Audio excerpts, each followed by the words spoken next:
everyone, welcome back to my YouTube channel safety trainer Asif Syed. आज के इस वीडियो में हम लोग एक ऐसे टॉपिक के बारे में बात करने जा रहे हैं जो इंटरव्यू सेशन में सेफ्टी प्रोफेशनल के लिए पूछा जाता है, जो कि है national fire protection Association. NFPA क्या होता है और साथ ही साथ हम देखेंगे फायर डायमंड यानी NFPA 704 क्या होता है। आइए वीडियो को शुरू करते हैं। हमारा सबसे पहला क्वेश्चन है कि NFPA, व्हाट इज NFPA। देखिए, NFPA stands for national fire protection association. National से ले लिया गया पहला लेटर N, फायर से F, प्रोटेक्शन से P और एसोसिएशन से A, तो ये हो गया NFPA। तो चलते हैं हमारे पहले क्वेश्चन की ओर। What is the National fire protection Association, NFPA क्या होता है। देखिए, NFPA जो है ना, मैं उसको पॉइंट्स बाय पॉइंट डिस्कस करूंगा ताकि आपको अच्छे से समझ में आए। NFPA जो है ना, ये एक नॉन प्रॉफिट ग्लोबल ऑर्गेनाइजेशन है और ये सेल्फ फंडेड बेसिस पे काम करता है। पहली चीज़ आपको समझ में आ गया कि ये नॉन प्रॉफिट एसोसिएशन है जो कि ग्लोबल ऑर्गेनाइजेशन है और ये सेल्फ फंडेड बेसिस पे काम करता है। सबसे पहला चीज़, तो जब ये सेल्फ फंडेड है तो इसको कहाँ से फंड मिलता है। तो सेकंड पॉइंट में हम ये देखेंगे कि इट रिसीव्स रिवेन्यू। ये जो रिवेन्यू यानी जो पैसा कलेक्ट करता है बहुत सारे सोर्सेस से। अब वो सोर्स क्या हो सकता है कि वो अपना पब्लिकेशन को सेल करता है, वो दूसरा ट्रेनिंग प्रोग्राम कंडक्ट करता है, उससे उसको पैसा मिलता है, कॉन्फ्रेंस करता है, उससे पैसा मिलता है, मेंबरशिप है उससे पैसा मिलता है और कंसल्टिंग सर्विस से भी उसको पैसा मिलता है। पॉइंट नंबर 3 में अगर हम देखेंगे कि NFPA के बारे में इतना जानने के बाद में ये कब स्टैब्लिश हुआ ये भी जान लेते हैं।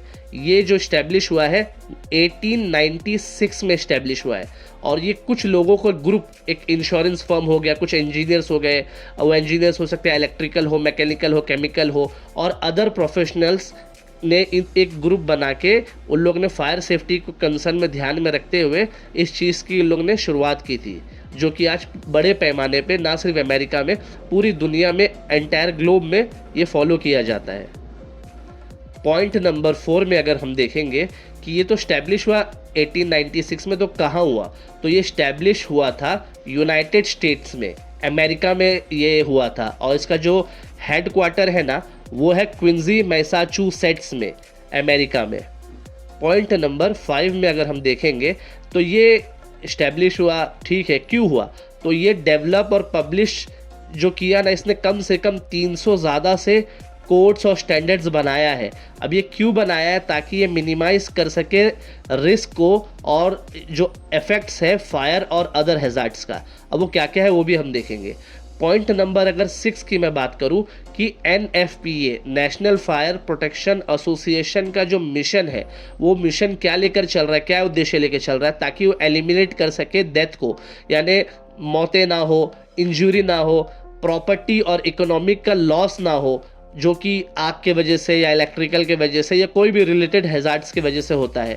और जो कि मैंने आपको पहला पॉइंट में ही बताया था कि ये सेल्फ फंडेड है, तो इसका जो सेल्फ फंडेड मॉडल है ना, ये इसको और अनेबल करता है, इसको उसका जो मिशन है उसको पाने के लिए, यानी मिशन को कंप्लीट करने के लिए इंडिपेंडेंटली है और ये अपने मिशन में कामयाब भी रहता है। तो मैं उम्मीद करता हूँ आपको व्हाट इज NFPA के बारे में मालूम हो चुका होगा। चलिए चलते हैं अब हमारे अगले क्वेश्चन की ओर। क्वेश्चन नंबर 2, NFPA 704 का क्या पर्पस है। What is the purpose of NFPA 704। देखिए, ये जो NFPA 704 डायमंड है ना, इसको यूज़ किया जाता है कोई भी टाइप ऑफ केमिकल कंटेनर में, ताकि अलर्ट कर सके लोगों को स्पेसिफिक हैजार्ड्स के बारे में जो कि प्रेजेंट है उनके आसपास। मान लीजिए एक केमिकल कंटेनर एक जगह से दूसरी जगह लेकर जा रहे हैं, तो अब वो उसके अंदर कुछ हैजार्ड्स है, तो उसके अंदर कौन सा हैजार्ड्स प्रेजेंट यानी मौजूद है, वो उसके बारे में लोगों को अलर्ट करने के लिए कि ये जो केमिकल कंटेनर जा रहा है इसमें कौन सा हैजार्ड्स है, इसके बारे में उनको जानकारी मिल सके। तो यही इसका एक मकसद है। और साथ ही साथ वो इरादा रखता है कि वो प्रोवाइड कर सके इमरजेंसी रिस्पॉन्डर को कुछ इन्फॉर्मेशन से। इमरजेंसी रिस्पॉन्सर मान लो कोई एक्सीडेंट हो गया, कोई स्पीलेज हो गया, लीकेज हो गया उस केमिकल का, तो उस दौरान अब मुझे क्या करना है एज अ सिटीजन, अगर मैं आसपास हूँ या फिर फायर ब्रिगेड वाली गाड़ी आई है या फायर मैन लोग को क्या करना है उस टाइम पे, तो वो इन्फॉर्मेशन उसको NFPA 704 यानी फायर डायमंड की मदद से ही मिलेगा। तो उम्मीद करता हूँ क्वेश्चन नंबर 2 आपको समझ में आ चुका होगा। चलिए अब चलते हैं हमारे क्वेश्चन नंबर 3 की ओर। क्वेश्चन नंबर 3 है कि where are NFPA 704 labels use, कहाँ पे ये लेबल यूज किया जाता है। देखिए सबसे कॉमन अगर जगह हम देखें कि NFPA जो डायमंड है उसका जो लेबल है वो ट्रक पे लगा हुआ होता है, जो केमिकल्स को या कोई भी हैजार्डस मटेरियल को यानी लिक्विड को कैरी कर रहा है। अगर उस गाड़ी का अगर एक्सीडेंट हो जाता है अनफॉर्चुनेटली, तो वो जो NFPA डायमंड है उस NFPA डायमंड की मदद से हम लोग को जो इमरजेंसी रिस्पॉन्डर्स है यानी फायर ब्रिगेड की टीम हो या हम लोग हो, हमको पता करना होगा कि अब हमको इसको किस तरीके का डील करना है, इस एक्सीडेंट को जो हो चुका है अब मैं क्या करूँ इस वक्त में। और हम देखेंगे कि NFPA का जो लेबल होता है ना वो और भी कई जगहों पे होता है, जैसे वेयर हाउस हो गया, मैन्युफैक्चरिंग फैसिलिटीज़ हो गया, स्कूल्स में भी दिखेगा आपको, कंस्ट्रक्शन साइट्स पे दिखेगा, रिटेल स्टोर्स में दिखेगा या गैस स्टेशंस में दिखेगा, कोई केमिकल कंटेनर में दिखेगा। तो इन सारी जगहों पे ये दिखता है। मुझे उम्मीद है कि क्वेश्चन नंबर 3 आपको समझ में अच्छे से आ चुका होगा। चलिए चलते हैं हम हमारे चौथे नंबर यानी अगले क्वेश्चन की ओर, जो कि है क्या NFPA की रिक्वायर्ड है। तो आइए देखते हैं। देखिए NFPA 704 जो है ना, ये जो सिस्टम है ये रिक्वायर्ड नहीं है एक्चुअली। रिक्वायर्ड नहीं से मेरा कहने का मतलब ये है कि NFPA गवर्नमेंटल एजेंसी नहीं है। जी हाँ, ये गवर्नमेंटल एजेंसी नहीं है, जो कि मैंने आपको पहले ही बता दिया था। और ये कोई स्पेसिफिक एनफोर्समेंट पावर भी नहीं है इसका। तो अब why do companies use it. अब सवाल ये है कि जब ये गवर्नमेंटल एजेंसी नहीं है तो ये कंपनी इसको क्यों इस्तेमाल करती है। देखिए NFPA 704 का जो स्टैंडर्ड है ना ये वॉलंटरी है, और बहुत सारी कंपनी ना डील करती है हैजार्डस मटेरियल से, और इस सिस्टम को वो यूज़ करती है NFPA 704 को वो इसलिए क्योंकि ये बहुत कारगर, बहुत ही इफ़ेक्टिव है और ये ड्रामेटिकली इम्प्रूव है और सेफ्टी रहता है इससे, और एनवायरनमेंट को भी सेफ रखता है। यानी ये इससे बहुत मदद मिल रही है, इस तरीके से कंपनी उसको यूज़ कर रही है। अब हम चलेंगे अगले क्वेश्चन के ऊपर, can it be use with other labelling system. चलिए ये भी देख लेते हैं, जो कि ये लेबलिंग सिस्टम सप्लीमेंट्री है और इसको यूज़ किया जा सकता है अदर लेबल से भी। अगला क्वेश्चन देखेंगे, व्हाट डज ओशा से, occupational safety and health administration क्या कहता है इस बारे में। ओशा जो है ना स्पेसिफिकली बोलता है कि ये जो लेबल्स है, ये जो लेबल्स हम यूज़ कर सकते हैं बाकी other requirement laid out in its HazCom 2012 standard के तहत, जो कि इंक्लूड करता है global harmonise system GHS label requirement के लिए। उम्मीद करता हूँ क्वेश्चन नंबर 4 भी आपको अच्छे से समझ में आ चुका होगा। चलिए अब चलते हैं हमारे अगले क्वेश्चन यानी 5th क्वेश्चन की ओर। हमारा 5वां क्वेश्चन है, how many standards and codes are there in NFPA। National fire protection association में कितने स्टैंडर्ड्स और कोड्स हैं हम उसको देखेंगे। देखिए अगर मैं बात करूँ कोड्स के बारे में या स्टैंडर्ड्स के बारे में, तो NFPA के बहुत सारे स्टैंडर्ड्स है, तकरीबन 300 से ज़्यादा है। और NFPA 1 की बात करूँ तो समझो उसमें फायर कोड आता है, 2 की बात करूँ तो हाइड्रोजन टेक्नोलॉजीज कोड आता है, 3 की बात करूँ तो standard for commissioning of fire protection life safety system आता है। इसी तरीके से 4, 5, 6 करते करते बहुत सारे स्टैंडर्ड्स हैं, यानी NFPA में कई सारे स्टैंडर्ड्स एंड कोड्स हैं। इतना हमें समझ में आ गया। लेकिन हमारा जो आज का टॉपिक है यानी दूसरा क्वेश्चन, पहला क्या था, 2 हिस्से में मैंने इस सेशन को बांटा हूँ। पहला कि NFPA क्या होता है, जो कि हम देख चुके हैं। अब हम हमारे अगले हिस्से में जा रहे हैं, जो कि ये बहुत सारे कोड्स में यानी कोड्स और स्टैंडर्ड्स है NFPA का, उसमें जो एक कोड है यानी कि 704 NFPA 704, जिसको हम फायर डायमंड्स भी कहते हैं, अब हम उस बारे में देखने जा रहे हैं। देखिए उसको जानने से पहले हमें चलना होगा हमारे अगले क्वेश्चन यानी क्वेश्चन नंबर 6 में देखेंगे कि what are the different names of fire diamond. ये जो NFPA 704 है ना, इसके और क्या क्या नाम्स है, ताकि हमें आगे चल के कन्फ्यूजन ना हो। तो देखिए NFPA 704 डायमंड है ना, उसको और भी कुछ नामों से पुकारा जाता है, जैसे कि ए में है फायर डायमंड, दूसरे में है हैजार्डस मटेरियल आइडेंटिफिकेशन सिस्टम जिसको हम HMIS भी कहते हैं, तीसरे नंबर पे आता है NFPA डायमंड, चौथे पे आता है सेफ्टी डायमंड, पाँचवें पे आएगा केमिकल हैजार्ड्स डायमंड, फिर अगला आएगा NFPA 704 प्लेकार्ड, और आखिरी में आएगा यानी G नंबर पे आएगा सेफ्टी स्क्वायर, और आखिरी में आएगा NFPA हैजार्ड डायमंड्स। तो ये कुछ नाम है इसके, शायद 7 से 8 नाम है NFPA डायमंड्स का। तो आइए हम चलते हैं हमारे अगले क्वेश्चन की ओर, जो कि 7th नंबर का क्वेश्चन है कि how many colours coded field does NFPA diamond consist of, यानी इसमें कितने कलर्स होते हैं। तो मैं आपको बताता चलूं कि जो फायर डायमंड है ना, ये 4 कलर होते हैं, उसमें सिर्फ और सिर्फ 4 कलर होता है। और वो कलर कौन कौन से हैं? ब्लू है, रेड है, येलो और वाइट। ये 4 कलर से हम लोग उस केमिकल या जो भी कंटेनर में लेके जा रहे हैं उसका कौन सा हैजार्ड से, कौन से टाइप का हैजार्ड से, उसको पता करने के लिए 2 तरीका है। सबसे पहला कलर से मालूम पड़ेगा। अब कलर से मुझे मालूम पड़ जाएगा कि ये कौन सा हैजार्ड है। मिसाल के तौर पे फायर हैजार्ड से, तो ये फायर हैजार्ड्स कितना डेंजरस है, कम डेंजरस है कि ज़्यादा है कि बहुत ज़्यादा है, कि क्या हो सकता है, इसका फ्लैश पॉइंट क्या है, तो ये सारा का सारा चीज़ नंबर से पता चलेगा। तो पहले हम लोग बात कर रहे थे fire diamond consist of 4 colours, 4 colour है। कौन कौन सा है? ब्लू, रेड, येलो और वाइट। अब ये 4 कलर के अलावा दूसरा कोई कलर नहीं होगा, यही 4 कलर होगा, याद रखिए। इसी 4 कलर में ही पूरा गेम है, और हर कलर है ना रिप्रेजेंट करता है different types of category of hazards, और ये प्रोवाइड करता है important information about the hazards associate with the particular material. तो यानी अब हम जान चुके हैं 4 कलर होता है, सिर्फ 4 ही होता है, जो कि ब्लू, रेड, येलो और वाइट है, और हर कलर का अलग अलग हैजार्ड से। तो वो क्या है हम आगे चल के देखेंगे। देखिए जैसे कि मैं बात कर रहा था, different colour denote specific hazards. तो आप देखेंगे ब्लू कलर का कौन सा हैजार्ड से, तो ब्लू कलर में हेल्थ हैजार्ड से, रेड कलर में फ्लेमेबिलिटी हैजार्ड से, येलो कलर में रिएक्टिव हैजार्ड्स, या तो फिर इसका दूसरा नाम है इनस्टेबिलिटी हैजार्ड्स, और चौथे में आता है स्पेशल नोट्स, और इसका भी दूसरा नाम है स्पेसिफिक हैजार्ड्स। तो मैंने आपको बता दिया कि कलर जो अलग अलग 4 कलर होते हैं, वो ब्लू, रेड, येलो और वाइट कलर का, तो ये चारों में कौन कौन से हैजार्ड्स हैं, हेल्थ हैजार्ड, फ्लेमेबिलिटी, रिएक्टिविटी और स्पेशल नोट्स या स्पेसिफिक हैजार्ड्स वाइट कलर में होते हैं। तो आइए अब देखेंगे आगे का चीज़। NFPA 704 जो इंडिकेट्स करता है न्यूमेरिक हैजार्ड्स रेटिंग को, जो कि मैंने आपको पहले बताया था। कलर से तो पता चल गया, अब वो कितना सीवियर है, मॉडरेट है, स्लाइट है, हाई है या नहीं है, ये सब मालूम पड़ेगा नंबर से। तो नंबर से रेटिंग दिया गया है। तो जो नंबर होता है ना, वो स्टार्ट होता है 0 से, 0, 1, 2, 3, 4, टोटल कितना हो गया? 5। 0, 1, 2, 3, 4। अब याद रखिएगा कभी भी 5, 6, 7, 8, 9 उसके आगे का कोई नंबर नहीं आता। कलर में सिर्फ 4 कलर है, जो कि मैंने बता चुका हूँ, ब्लू, रेड, येलो और वाइट है। इस 4 कलर के अलावा दूसरा कोई कलर भी नहीं आएगा इसमें। और नंबर की बात करूँ तो 0, 1, 2, 3, 4 ये नंबर है। इस नंबर के अलावा कोई और नंबर जैसे 5, 6, 7 भी कभी भी नहीं आएगा।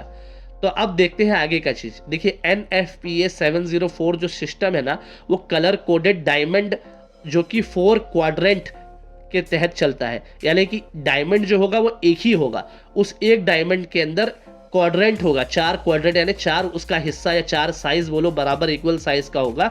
और ये जो सिस्टम है ना, ये क्रोनिक हेल्थ हैजार्ड्स को इंडिकेट्स नहीं करता है, मतलब एक्यूट हैजार्ड्स को इंडिकेट करेगा, क्रोनिक को नहीं करेगा। तो मुझे उम्मीद है आपको ये समझ में आ गया। तो आइए अब देखते हैं आगे का हिस्सा। हमारा आज का क्वेश्चन है how to read fire diamond. Fire diamond को किस तरीके से रीड करते हैं। तो सबसे पहले ये जान लीजिए कि ये जो फायर डायमंड है ये डायमंड शेप में होता है, और इसके अंदर छोटे छोटे सब शेप होते हैं, यानी कि 4 क्वाड्रेंट होते हैं। वो यानी सेम साइज़ का 4 बॉक्स की तरह रहेगा, और इसके अंदर 4 कलर सेलेक्ट किया जाता है। और ये जो 4 कलर है वो परमानेंट है, यानी दुनिया में जितने भी कलर्स होंगे वो सारे के सारे नहीं लिए जाएंगे सिवाय इस 4 के। तो कौन सा 4 कलर है? सबसे पहला आएगा रेड, दूसरा आएगा ब्लू, तीसरा आएगा येलो और चौथा आएगा वाइट। यही 4 कलर को परमानेंटली लिया गया है NFPA डायमंड में। कलर कोडेड जो फील्ड है ना, ये 4 ही कलर है। इस 4 कलर के अलावा कोई और कलर कभी भी नहीं आएगा। पहली चीज़ क्लियर हो गई। अब आ जाते हैं इस कलर के बारे में थोड़ी और जानकारी देते हैं। ये जो कलर्स मैंने बताया आपको, ये जो कलर्स का जो पोजीशन है जहाँ पे इसको सजाया गया है इस डायमंड में, वो भी कभी भी बदलेगा नहीं। जैसे कि सबसे टॉप पोजीशन पे आएगा रेड कलर और सबसे बॉटम पोजीशन में आएगा वाइट कलर। राइट साइड में अगर देखेंगे तो राइट में रहेगा येलो कलर और लेफ्ट में हमारे रहेगा ब्लू कलर। तो ये जो 4 कलर है यही रहेंगे हमेशा, और चारों का जो लोकेशन है, मतलब जो जिस जगह पे है वो हमेशा उसी जगह पे रहेगा। अब तीसरे चीज़ पे आ जाते हैं नंबर्स का। नंबर्स रेटिंग दिया गया है इसमें। तो जो नंबर होता है ना, वो दुनिया में जितने भी नंबर्स है वो नहीं आएगा सिवाय 5 के। 5 कौन कौन सा है? स्टार्ट होगा 0 से, फिर आएगा 1 2 3 4। ये टोटल 5 नंबर हो गया। यानी 0 1 2 3 4 के बाद कभी भी 5 6 7 वगैरह वगैरह कभी भी नहीं आएगा। तो मुझे उम्मीद है आपको ये चीज़ क्लियर हो चुका होगा। तो अब आइए एक एक करके हम देखेंगे कि ये क्या क्या चीज़ है। सबसे पहले मैं अगर रेड कलर की बात करूं तो वो फ्लेमेबिलिटी बताता है, यानी फायर हैज़ार्ड्स के बारे में बताता है। दूसरा अगर मैं येलो कलर की बात करूं तो ये रिएक्टिविटी हैज़ार्ड्स के बारे में बताता है। तीसरा अगर मैं ब्लू कलर लूँ तो ब्लू कलर हेल्थ हैज़ार्ड्स के बारे में बताता है। और ये जो चौथा वाइट कलर है, ये जो वाइट कलर है ना, वो स्पेशल हैज़ार्ड्स के बारे में बताता है। आखिरी और सबसे मेन पॉइंट आप जान लीजिए, जो कि मैंने बताया था 4 कलर के बारे में, और दूसरा मैंने बताया था कि नंबर्स के बारे में 1 2 3 4 5 और 0 0 1 2 3 4 5। ये जो चीज़ है ना नंबर, ये सिर्फ 3 जगह पे ही अप्लाई होता है, ब्लू में, रेड में और येलो में। इसी 3 जगह पे 0 1 2 3 4 आएगा। और जो वाइट वाले में है उसमें स्पेशल सिंबल्स आएगा। तो वो क्या आएगा हम आगे देखेंगे। तो अब एक एक करके हम शुरू करते हैं हमारा इस वीडियो को। देखिए, सबसे पहले हम ब्लू कलर को लेंगे जो कि डिनोट करता है हेल्थ हैज़ार्ड्स को।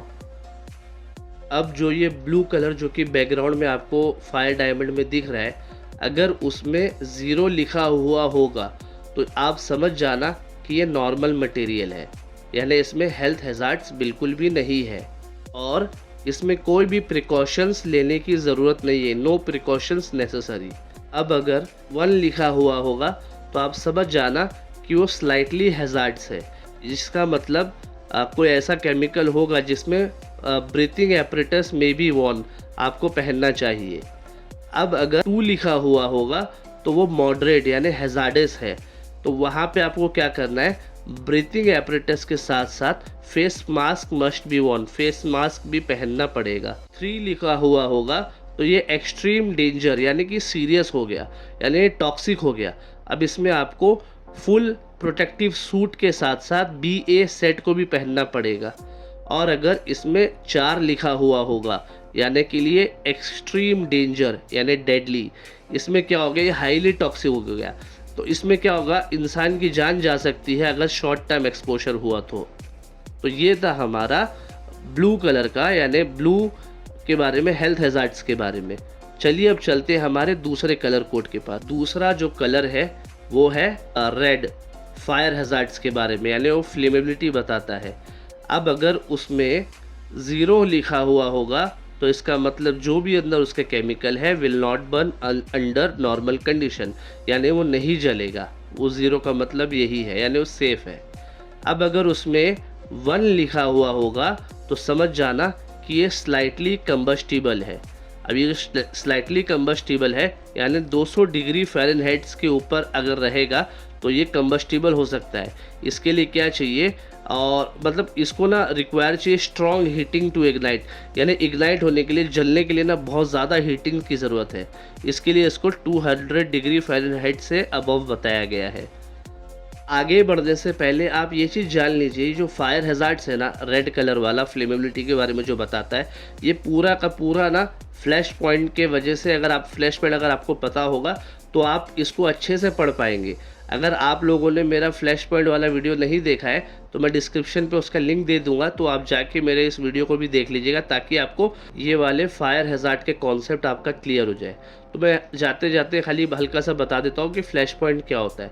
देखिए, फ्लैश पॉइंट एक लोएस्ट टेम्परेचर होता है और जिसमें ना जो लिक्विड होता है वो वेपर छोड़ता है धीरे धीरे।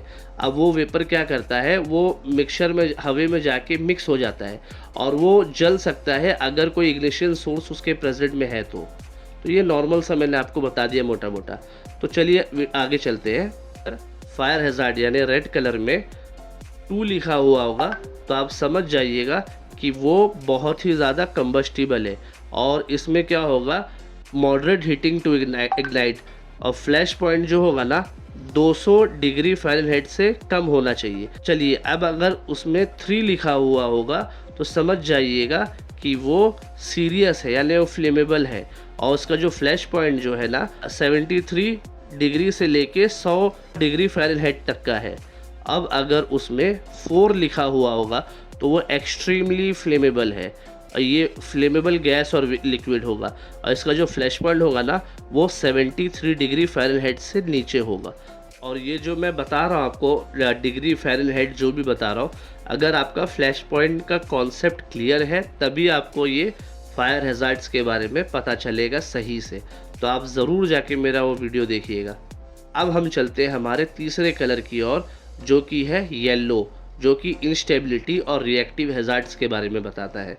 देखिए, अगर उसमें लिखा रहेगा 0, अगर 0 दिखा रहा है आपको तो समझ जाओ कि ये नॉर्मली स्टेबल है और ये does not react with water, यानी कोई प्रॉब्लम नहीं है इसमें। अब अगर मैं 1 में जाऊँ, उसमें 1 लिखा रहेगा तो समझ जाना कि स्लाइटली अनस्टेबल है, अगर ये गर्म होगा तो, यानी मे रिएक्ट इफ़ हीटेड और मिक्स विथ वाटर, रिएक्ट कर सकता है। अब अगर उसमें 2 लिखा हुआ होगा तो समझ जाना कि वो मॉडरेट है, यानी वायलेंट केमिकल चेंज, यानी अनस्टेबल हो जाएगा अगर वो रिएक्ट किया पानी से। अब अगर उसमें अगर 3 लिखा हुआ होगा तो आप समझ जाइएगा कि ये सीरियस है, यानी कि शॉक और हीट में डेटोनेट, मतलब कि में डेटोनेट इफ़ शॉक और हीट अंडर कन्फाइनमेंट और मिक्स विथ वाटर, यानी कि डेटोनेट का मतलब ये समझ जाइए कि अब एक्सप्लोड हो सकता है, यानी ब्लास्ट हो सकता है। डेटोनेट का मतलब यही है। अब अगर उसमें 4 लिखा हुआ होगा तो ये हो गया एक्सट्रीम, मतलब एक्सप्लोसिव एट रूम टेम्परेचर, यानी कि वो डेटोनेट कर सकता है। तो ये चीज़ आपको अभी तक समझ में आ रहा होगा कि 0 लिखा है तो यानी सेफ है, और जैसे जैसे 1 आ रहा है, 2 आ रहा है, 3 आ रहा है, 4 आ रहा है तो डेंजर होते जा रहा है। मतलब 0 सेफ है और 4 बहुत ख़तरनाक है, तो यानी 0 से लेकर जैसे जैसे आगे जाते जाएंगे खतरा बढ़ते जाए। तो मुझे उम्मीद है आपको ये भी समझ में आ चुका होगा। और जो कि अब हम चलते हैं हमारे आखिरी यानी चौथा, जो वाइट कलर का है, उसमें 0, 1, 2, 3, 4 नंबर रेटिंग नहीं दिया रहता है, ये स्पेशल हैज़ार्ड्स बताता है। जैसे कि अगर मान लीजिए उसमें लिखा हुआ है एसिड, वो कैपिटल लेटर में, तो एसिड का मतलब वही एसिड है। अब अगर उसमें लिखा रहेगा ALK तो समझ जाइएगा ये अल्कली है। अगर COR लिखा रहेगा तो ये कोरोसिव हो गया। OX मतलब ऑक्सीडाइज़र हो गया, और ऐसा सिंबल बना हुआ रहेगा समझो फैन की तरह तो वो रेडियो एक्टिव हो गया। अब अगर W बना रहेगा और W को एक लाइन मार के काट देंगे तो इसका मतलब होता है यूज़ नो वाटर, यानी वो जो केमिकल या जो भी गिर चुका है तो वो पानी में मिक्स नहीं होना चाहिए। अगर वो मिक्स होगा तो वो सीधा हो सकता है कि ब्लास्ट कर जाए, रिएक्शन कर जाए। तो ये सारा का सारा चीज़ है। अब साथ साथ में 1-2 एग्जांपल और ले लेंगे, जैसे पॉइजनस के लिए POI लिखा हुआ होगा और ये साइरोजेनिक के लिए CRY लिखा होगा। उम्मीद करता हूँ आपको NFPA 704 का कॉन्सेप्ट अच्छे से क्लियर हो चुका होगा। थैंक यू वेरी मच इस वीडियो को देखने के लिए। अगर आपको ये वीडियो अच्छा लगा हो तो इस वीडियो को ज़रूर लाइक करिएगा, अपना सुझाव कमेंट के ज़रिए दीजिएगा और मेरा वीडियो दोस्तों के साथ शेयर करिएगा, ताकि मैं आप लोगों के लिए और भी ऐसा एक्साइटमेंट कंटेंट लेकर आऊँ। मिलते हैं किसी और वीडियो में किसी और न्यू टॉपिक के साथ, तब तक के लिए गुड बाय, टेक केयर।